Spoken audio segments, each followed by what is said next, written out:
तू ही तब तू ही कल तक है, तू ही तो फलक है, तू ही तेरा लक है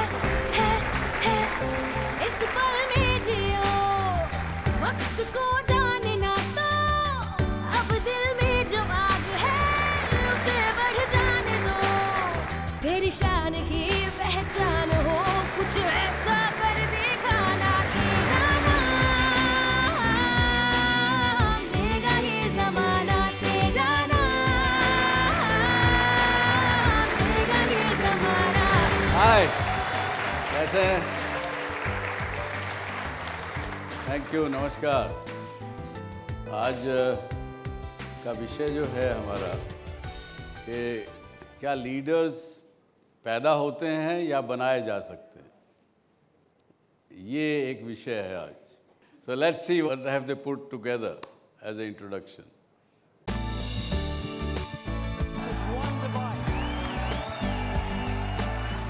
कुशल नेतृत्व किसी भी संस्थान को फर्श से अर्श तक पहुंचा सकता है, लेकिन अगर नेतृत्व सही मायनों में कुशल ना हो तो अर्श से फर्श तक आने में भी देर नहीं लगती। किसी भी लीडर में क्या और कौन से खास गुण होने चाहिए? एक सफल लीडर सफलता पाने के लिए अपने जीवन में क्या करता है? उसके जीवन की शैली कैसी होती है? उसमें कौन सी ऐसी क्वालिटीज होती हैं जिसकी वजह से वो सफल लीडर बनता है? अच्छा लीडर होने के लिए हाई प्रोफाइल होना जरूरी नहीं है, ये एक ऐसी विशेषता है जो किसी में भी हो सकती है। क्या कुशल नेतृत्व को किताबों के जरिए पढ़ाया या समझाया जा सकता है? आइए समझने की कोशिश करते हैं कि क्या है नेतृत्व क्षमता, कैसे इस स्किल को डेवलप करें और एक सफल लीडर के क्या मायने हैं। So other than that, whether it is born or it can be taught, then we have to see what are the qualities of the leaders and what is the difference between leaders and non-leaders. Will anybody want to say what is in your view a leader? A leader is one who knows the way, walks the way and shows the way. Wow, very good. Sir आपकी पिछले show पे मैं काफ़ी देखता हूँ और पापा भी देखते हैं, तो मैं उसी शो पे आपका ये सुना था। लीडर इज़ अ गुड, वो रिसोर्सेज का पूरा यूज़ करके एक अपनी तरफ से दूसरों को इन्फ्लुएंस करते हैं और एग्जांपल सेट करके उनको मतलब अपनी पूरी टीम को एक साथ लेके मतलब वो काम करते हैं, उसे लीडर कहते हैं मेरे हिसाब से। So leadership and entrepreneurship are in a way very similar. We are at EDII, so we are taught all these skills about entrepreneurship. So there are two sides of the same coin. Either you are born entrepreneur, or if you are not, you can always work hard and work on the skills of entrepreneurship. So same goes with leadership. Some are born with all the qualities of leadership, and obviously by due course of time he can learn all the skills. So there are two sides of the same coin. Like people believe in both the things. So let me throw back something at you. In my opinion, for being successful, you need three things. And if you have seen my show or heard me, I've said this many times. One is skill. You need to have necessary skill to be successful. Second, you need to have knowledge of the subject or knowledge of the business or knowledge of the subject what you are doing. And third is you need a talent.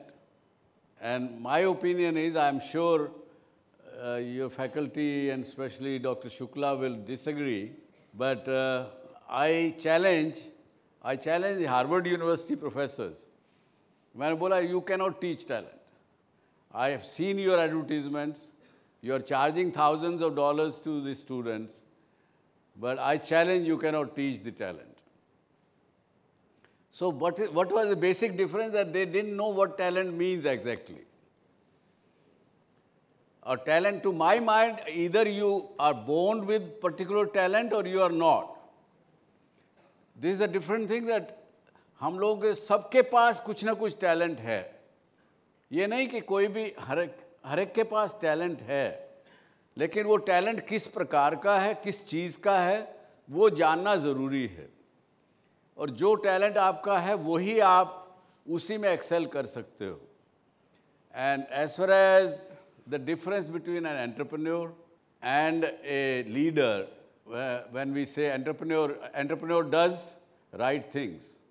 Manager does things right, entrepreneur does right things, but the leader changes the opinion of its team, makes them to do right thing right way and get a desired result. This is the comparison between the entrepreneur and a leader, to my mind. Sir leader वो होते हैं जो अपनी team को lead करते हैं और lead करते हैं, फिर उसका जो भी मतलब रिजल्ट आएगा वो रॉन्ग होगा कि राइट होगा, उसको वो मान लेते हैं कि ये मेरी टीम की नहीं, मेरी गलती है.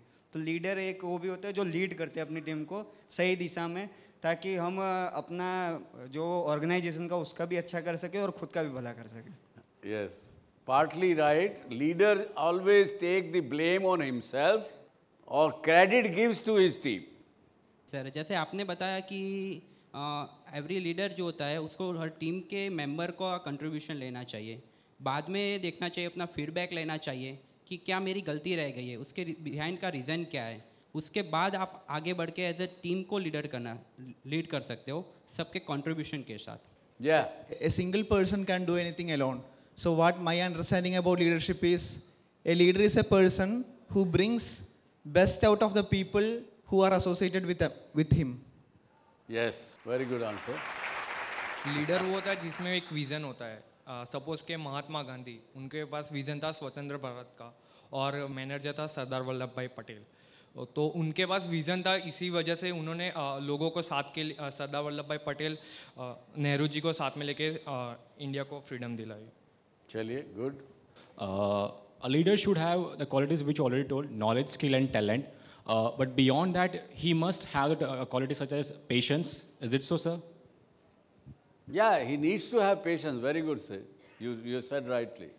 Should have patience, should be able to, as I said, learn. But eventually, major quality एक leader की क्या है? अगर आपको 10 चीज़ों में से एक चीज़ चुननी हो. Leader is who is courageous, who take decision when there is a kind of pressure situation, and he shows that if we take decision, I'm going to take this decision, and we are going to win this. Means we are going to make things happen.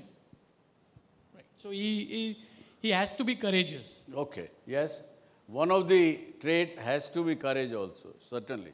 जैसे आपने बताया कि to be a successful leader we need to have 3 qualities: skill, knowledge and talent. No. To be successful, not to be leader. To be successful, you need 3 qualities. Skill, knowledge and talent, okay. Yes. But I would like to add one more quality in that attitude. What about attitude? If you have an attitude, we can always gain knowledge and skill. Attitude also comes with your birth. Again, my friend, you have said very rightly. So what I feel... Attitude doesn't come. You can't make an attitude. You cannot change the attitude very so easily. But we have... मैंने बहुत देखा, 50 साल हो गए मुझे देखते हुए. वो हमारे यहाँ हरियाणा में क्या कहते हैं, जो एटीट्यूड होता है ना, वो कैसा होता है, पंचायत में फैसला करने गया, एक पड़ोसी का एक ऊपर रहता था, एक नीचे. तो उसका ऊपर वाले का रहने वाले का पतनाला गिरता था उसके घर में, आंगन में. तो पंचायत बैठी, सबने कहा भाई ये तो गलत है, you cannot put your thing on his. उसने कहा जी पंचों का कहना सर माथे पतनाला तो गिरेगा वही. So that is the attitude. You can't change that attitude. Attitude is by birth. You have whatever attitude, and at the same time, attitude is very important. Much important than hard work. आप देखिए, hard work लिखिए एक कागज पर. Write down. Madam, you are writing now? Hard work. Write down. And you put as A is 1, B is 2, C is 3, D is 4, like that. Give the marks to each alphabet. And you add hard work with those numbers, it will come to 98. And same way you write attitude, it will be 100. So if your success is only come with 100%, it cannot come with 98%. So anyway, अगर एक line में कहना हो तो मैं ये कहूँगा to influence the behavior of others is the topmost quality of a leader. To influence and change the behavior of others. You have any questions so far? Can there be a good leader and a bad leader? Of course. There are good leaders and bad leaders. And what defines a bad leader? A bad leader is who takes the credit of success himself and gives the blame to his team. Does a good leader compromise? Good leader has to compromise with his own self. He doesn't compromise his team members. Thank you. Yeah. Your industry sir lower level पे काफ़ी कुछ unorganised रहता है तो sir as a leader अगर आपको पूरा organise करना हो तो आप कौन सा डिसीजन लोगे?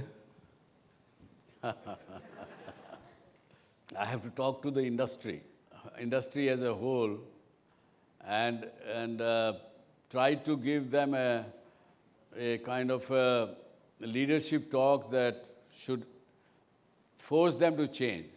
Because if I only change, the industry will not change. These kind of things have to be industry-wide, you have to influence and change.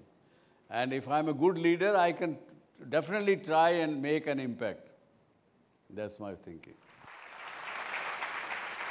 So, before we move, there are leadership in not only in business, there are leadership in politics, there are leadership in bureaucracy, there are leaders in everywhere.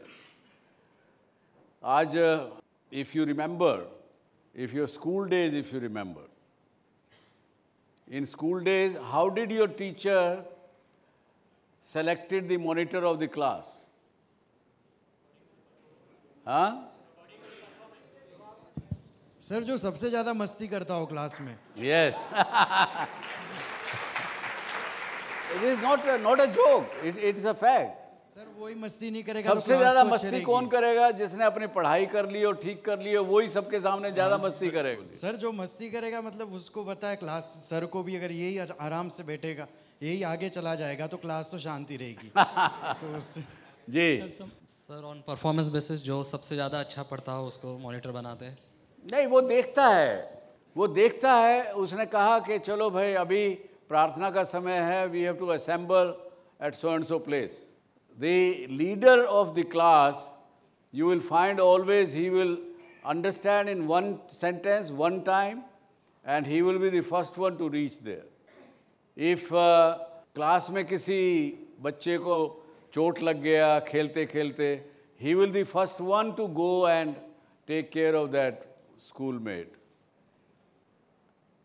He will be the first one if teacher asks a question कि भाई आज हमको 2 students को यहाँ school में देर तक duty देनी है, प्रिंसिपल के घर जाके कुछ काम करना है. He will be the first one to say, yes sir, I will do it. So ये जो छोटी छोटी चीज़ें होती है उससे वो जज करते हैं. At least that's what is my recall of my school days, though I was not one of them. So anyway, I will introduce you today even social entrepreneurs or people who are in the social field and they do good to the society. I would like to introduce you to Mahesh Desai. He has been social service for last 27 years. Please welcome Mr. Mahesh Desai.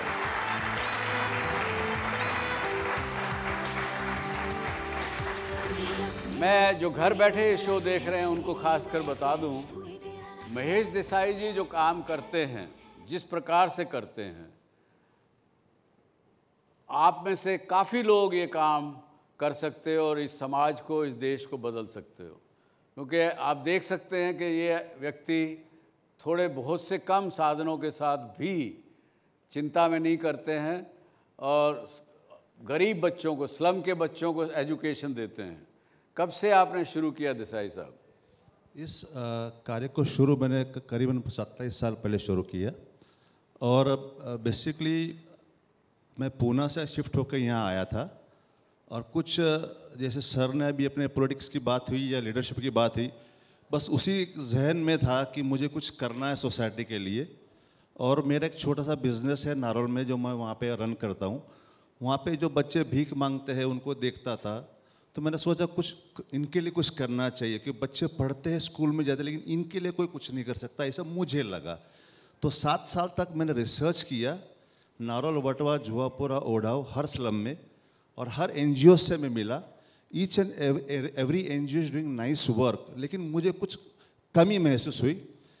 तो मैंने सब study करने के बाद सोचा कि अगर मैं इस जनरेशन को आगे बढ़ाना है और भारत को एक अच्छे मकान पे ले जाना है, तो ऐसे बच्चे जो है जिनका कोई ख्याल नहीं रखता है या वो खुद ख्याल रखना नहीं चाहते, उन्हीं बच्चों को अगर परवरिश में करता हूँ, अच्छी तालीम देता हूँ और एक कॉलेज तक उनको पढ़ाता हूँ और अच्छी नौकरी दिलवाता हूँ, तो शायद नहीं सही मायने में वो पूरा एक स्ट्रीम बदल जाएगा। और जो भी आज वायलेंस है पूरे वर्ल्ड में जो भी करते हैं तो बंद हो जाएगा, because they are educated, they know how we should live, what is right and what is wrong. जैसे सर ने लीडरशिप की बात की, तो हर बच्चे में अगर पढ़ा है तो उसको लीडरशिप आएगी तो भारत देश सही मायने में खड़ा होगा। उस मकाम से काम की शुरुआत की और आज इस मुकाम पे पहुंचा हूं मैं।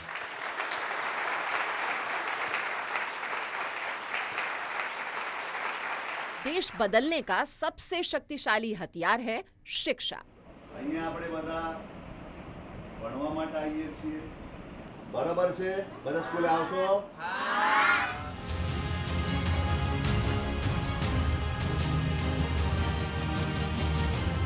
देश में आर्थिक तंगहाली से जूझ रहे लोगों का पहला और आखिरी सवाल यही होता है, दिन ढलने के बाद 2 जून की रोटी का इंतजाम कैसे होगा।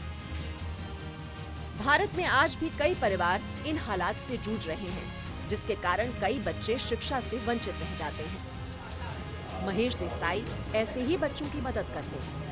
अहमदाबाद के नारनपुरा में रेड लाइट पर भीख मांगने वाले इन जरूरतमंद बच्चों के लिए आपने एक ऐसे स्कूल की नींव रखी जहां इन्हें शिक्षा का पाठ पढ़ाने के साथ एक अच्छा इंसान बनने की भी सलाह दी जाती है। उनके लिए पढ़ाई मायने नहीं रखते, उनके लिए रोजी रोटी, आज मैं दिन में 50 रुपया 100 रुपये कमाऊँ, बस वही उनकी फितरत होती है, बाकी उनको कुछ ख्याल नहीं। लेकिन उस माहौल से, उस सोच से उनको बाहर निकालना और मेन स्ट्रीम में लाना और अच्छी पढ़ाई करके उनके एक मकाम पे पहुंचाना, वो बड़ा डिफ़िकल्ट काम है। लेकिन ईश्वर की असीम कृपा रही है और समाज का बहुत अच्छा सपोर्ट मुझे मिल रहा है। महेश देसाई की पहल से नारनपुरा में शिक्षा की जो आवाज अब तक खामोश थी, वो आज इन बच्चों के रूप में बुलंद हो रही है। स्कूल में पढ़ने वाले इन बच्चों के परिवार वाले भी अब सपने देखने लगे हैं और ये सब मुमकिन हो पाया है महेश देसाई की कोशिशों से। महेश देसाई की कोशिशों से तैयार हुए इस स्कूल में लगभग 60 बच्चे पढ़ने के लिए आते हैं। आपने अपनी मजबूत इच्छा शक्ति और नेक इरादों से नामुमकिन काम को मुमकिन कर दिखाया है। आपने ये साबित किया है कि प्रयास अगर पूरा हो तो कोई सपना अधूरा नहीं रहता। देखिए, इनकी हेल्पलाइन एजुकेशन होम जो है, एक रूम में केवल 40 बच्चों को पढ़ाते हैं, एक रूम में। लेकिन खासियत ये है कि पढ़ाने, स्कूल की पढ़ाई करने के बाद ही make sure that the student goes to the college, और कॉलेज की पढ़ाई भी करवाते हैं, और कॉलेज के बाद ही मेक श्योर दैट उनको जॉब वगैरह भी मिल जाए। ये छोड़ते नहीं उसको वहीं पर। और जैसे मैंने आपको पहले बताया कि मैं उन बच्चों के लिए काम करता हूं जो भीख मांगते हैं, सॉरी टू से, या कुछ गलत काम करते हैं या पढ़ना ही नहीं चाहते, न्यूसेंस उनका कॉन्सेप्ट है। उन्हीं बच्चों को मैं काउंसलिंग करके, पेरेंट्स से काउंसलिंग करके, पूरी जिम्मेवारी लेने के बाद एक बच्चा जब मैं अडॉप्ट करता हूं तो उसकी 20 साल की जिम्मेवारी मेरी खुद की हो जाती है। 20 साल तक उसको मुझे संभालना है,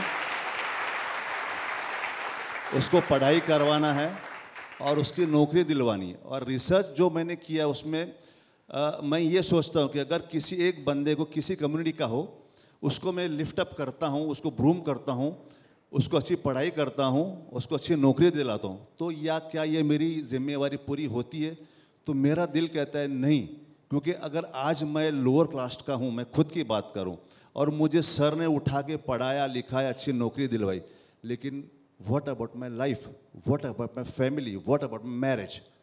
तो इस मौके पे ये सिर्फ मेरा सोच है, अगर मैं पहुँच पाऊँगा या नहीं मुझे पता नहीं। तो गुजरात और महाराष्ट्र के मैंने 7 जो कन्या आश्रम हैं उनसे मैंने कॉन्टैक्ट्स किए कि ये बच्ची है, ये अनाथ है, बचपन से उसको त्याजी दी हुई है, उसको आपने बड़ा किया है, लेकिन उसके माँ बाप ने उसको संभालने वाला कोई नहीं है।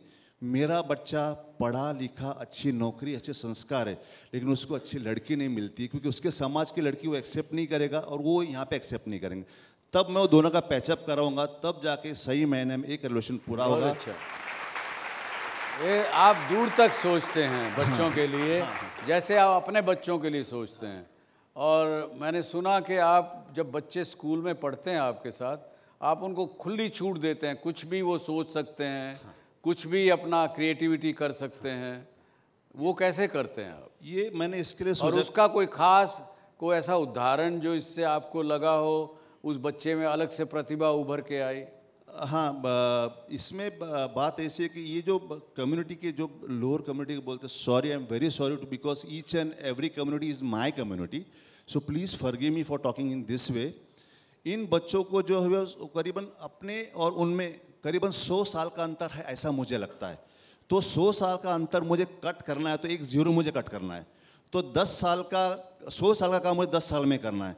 तो 10 साल के अंदर मुझे उनमें क्या क्या दे सकता हूँ? तो अच्छे तालीम, अच्छे संस्कार, उनको फ्रीनेस दूँ, उनको बाहर लेके जाऊँ, उनको खिलाऊँ पिलाऊँ, क्या सही है क्या गलत है। अगर ये सोच उनके दिमाग में जिस दिन बैठ जाएगी तो वो सही महीने में आगे बढ़ेंगे। 100 साल का डिफरेंस क्यों कहते हैं आप? कि वो आपसे 100 साल पीछे हैं, उनको जो हालात में है वो काफ़ी। हाँ, उनकी जो हालात है, उनका जो समाज है, मैं हर मज़हब की बात करता हूँ, ये समाज उनका इस तरह का होता है। उनके समाज में कोर्ट कचहरी वगैरह कुछ नहीं होता। उनके दिमाग में जो पेरेंट्स से सिखाया होता है कि भाई इसी तरह से काम करना है, इसी तरह ज़िंदगी बसर करनी है, बस ऐसे मरना है, ऐसे जीना है। तो उनको वो सब फ्रीडम दे के या उनको सब सोच बदलनी है तो टाइम चाहिए। इसके लिए मुझे ऐसा लगता है कि जैसे अब हम सब है, आज अपने लीडरशिप के बारे में इतने अच्छे अच्छे अपने क्वेश्चंस हुए, आंसर्स हुए, डिबेट हुआ, तो वो नॉलेज उनके पास नहीं है। तो लाने के लिए वो 100 साल पीछे, उनको कवर अप करने के लिए मैं एक जीरो काटूंगा, तो उनका मैं हर छोटे से समय में मैं ये काम करूँगा। इसके लिए मेरे एक छोटे से प्रीमाइसेस में 40 बच्चे पढ़ते हैं, स्कूल का परमिशन नहीं है मेरे पास, लेकिन एक्स स्टूडेंट 17 ईयर्स कंप्लीट होने के बाद सेंट्रल गवर्नमेंट का लॉ है कि 70 ईयर्स अगर कंप्लीट होता है, 17, मे बी ही और she they can directly apply for 10th standard. तो उसी बेस पे मेरे स्कूल चलती है। और मेरे 20 का जो शेड है उसके अंदर हर चीज़ जो आप सब जिस स्कूल में पढ़े हो वो सब फैसिलिटीज मेरे स्कूल में आज मौजूद है। क्यों? क्योंकि उनको मुझे लाना है, 100 साल का 10 साल में लाना है। Indoor games, outdoor game, music है, टीवी, डीवीडी, कंप्यूटर लैब है, लाइब्रेरी है, सब कुछ है। बहुत अच्छे, सब कुछ है। आपका कोई प्रश्न महेश जी देसाई से? Hello sir, I would like to ask कि जब आप किसी भी चाइल्ड को अपने पास लेते हैं, because I also feel doing such things, तो what actual difficulties you face? इसमें सबसे अहम और डिफ़िकल्ट चीज़ ये कि उन लोग की सोच एक फिक्स है। एक बच्चे को काउंसलिंग करके निकालने में करीबन 12 महीना लगता है, 6 से 12 महीना। भी कोई बंदा रास्ते पे भीख मांगता है, उसको अगर आपको मोटिवेट करके लाना तो वो पहले आएगा नहीं, क्योंकि उसको 200-300 रुपये की आमदनी वो छोड़ नहीं पाता। उसके पेरेंट्स नहीं मानते, पेरेंट्स नहीं मानते, वो खुद नहीं मानता। Because the child has to earn. Child earns for the parents. So they don't want the child to go to the school because of their earning will go away. और इनमें कैसा होता है कि जितने ज़्यादा बच्चे वो ज़्यादा धनवान होता है। Yes. Because they earn for each and every child. You told like you identify the children basically from their beg and what they suffering they go through, and you rightly select the students or the children according to the talent or the skill. How do you exactly find out this is a child I should take and make them grow in their life? ये सब मैं आपसे बताना चाहता हूँ कि हमारे यहाँ टैलेंट नहीं होता है, हम हर बच्चे को अडॉप्ट करते हैं, कितना भी बुरा हो कितना भी अच्छा हो, हर बच्चे को हम अडॉप्ट करते हैं, उसको लाने के बाद उसको ब्रेन वॉश करते हैं, उसको समझो कि मेरे स्कूल में एक बंदा आता है तो उसको किस तरह से बैठना, किस तरह से खाना खाना कुछ भी नहीं आता होता है। He is one type of, उसका मेंटलिटी पूरी अलग होती है, मुझे कुछ डिफाइन नहीं करना है नाम, क्योंकि I don't want to broke any one child's heart कि वो किस तरह से होता है। लेकिन वो आने के बाद उसको हम उसको पूरी तालीम दे के एक बच्चे को कम से कम किस तरह बैठना स्कूल में और खाना खाना और किस तरह छोटा सा डिसिप्लिन मेंटेन कर कर हम 6 महीने लग जाते हैं, 6 months एक, और एक बच्चे को नॉर्मल लाने के बाद 12 महीने उसके एजुकेशन चालू होती है, तब तक एजुकेशन चालू नहीं होता उसका। Sir you are doing a very great job, आप ये सब कैसे मैनेज करते हैं और आपकी लाइफ कैसे मैनेज होती है? पहली बात तो क्योंकि ये इन्होंने अपने अंदर को पहचाना है, अपने आप को खुद को पहचाना है। यस, जैसे सर ने अपना लीडरशिप की बात हुई तो जैसे सर ने बोला, मैं बहुत छोटी बात करता हूँ, बस ये सब उन्होंने सब सही बोला, क्योंकि मेरे पास कुछ भी नहीं है, जो भी था वो मेरे अंदर से निकला। और आज मैं एक स्कूल चलाता हूँ, मेरे सोशल फ्रेंड्स है, ये अच्छा समाज है गुजरात का, इंडिया का, को जो मुझे मदद करता है, उन सबको मैं समझता हूँ।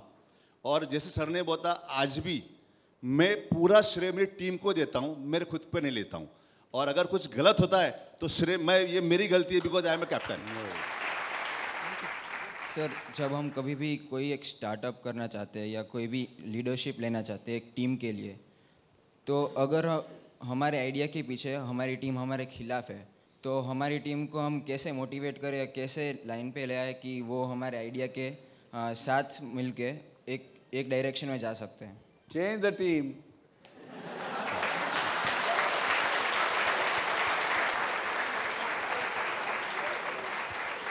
Because you are at the idea stage, so you are not yet leader, you are not yet established. You have to change the team. मैंने किया ये. When we started up a business, 1 साल में we were successful. So the business grew from 0 to 100 crore. Then I asked the team, let's prepare the business plan for the next year. So as managers would do, they planned a business. They said, sir, my industry is growing at 12%. So they made a business plan which was 15% higher than last year. So I said, no, this is a startup team which took from 0 to 100. Now if I have to take 100 to 1,000, I have to have a new team. So that's what I had to do. And it was successful. Of course, I didn't fire them, I gave them other jobs. Mahesh भाई, बड़ा अच्छा लगा देसाई साहब आप आए इस show के लिए। Thank you very much. Thank you very much. So leadership is not only in the business, but it is everywhere. You saw that in Mr. Desai. We have a leader amongst us. She is Meena ji. She is founder of IMA Creations Private Limited. She started a creation of garment unit in 2002, which generates quite a lot, 40,000-50,000 shirts per month. And her entrepreneurship is a case study in IIM Ahmedabad. So let's welcome Meena ji to the show.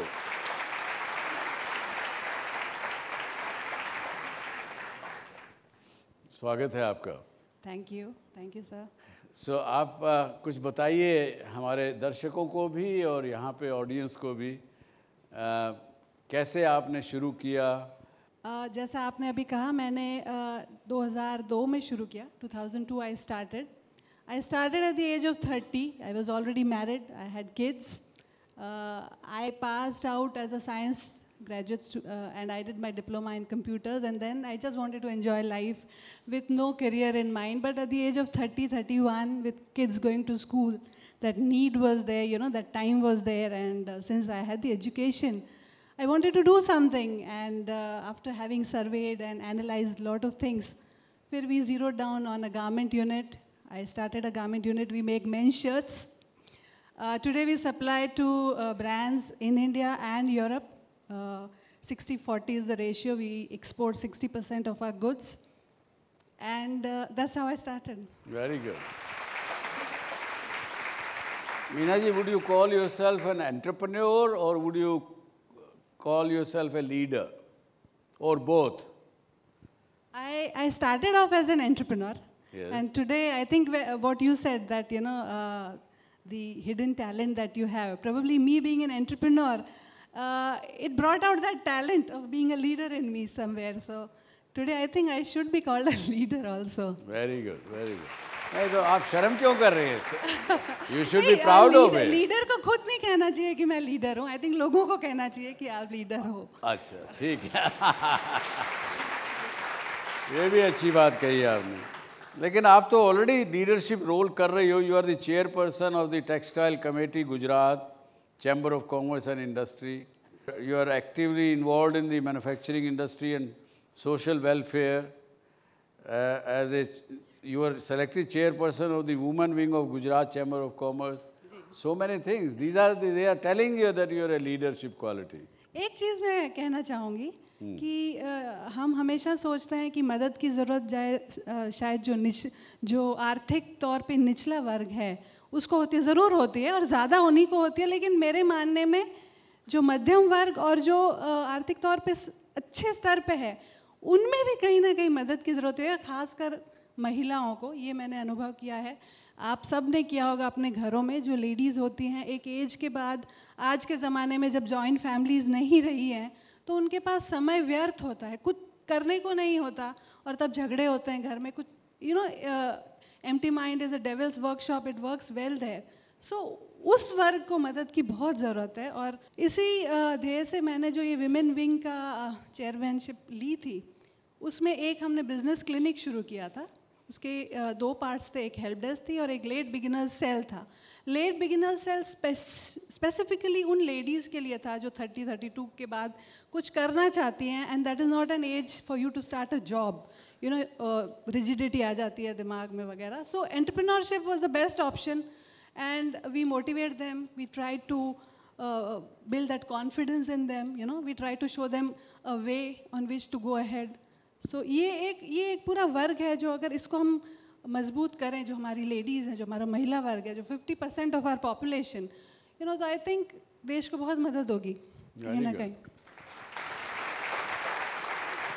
So that was your message to my viewers as well. Yes, yes. Okay. All the boys and all the men sitting there. You know, I have a lot of programs where I am called to motivate women. But I insist that in that program, girls and women have to be there, but men have to be there. Because men need to understand the need to empower women. Very good. Meena ji, बहुत बहुत शुक्रिया, बहुत बहुत धन्यवाद आपके इस show पे आने पर और हमारी शोभा बढ़ाने के लिए. Thank you so much. धन्यवाद. तो इसके साथ ही आज का ये कार्यक्रम यहीं समाप्त करते हैं. I hope it was useful to all of you and look at inside yourself and you will find your own qualities of leadership, entrepreneurship and everything so on. You don't have to ask outside. Everything is within all of us. Thank you very much. जय हिंद, जय भारत. अगर आप भी doctor Subhash Chandra show में भाग लेना चाहते हैं या कोई सवाल पूछना चाहते हैं तो हमें ईमेल करें. हमारा ईमेल आईडी है dsc@zmedia.slgroup.com या आप अपने सवाल हमें SMS भी कर सकते हैं. बस टाइप कीजिए DSC स्पेस अपना सवाल और भेज दीजिए 57575 पर.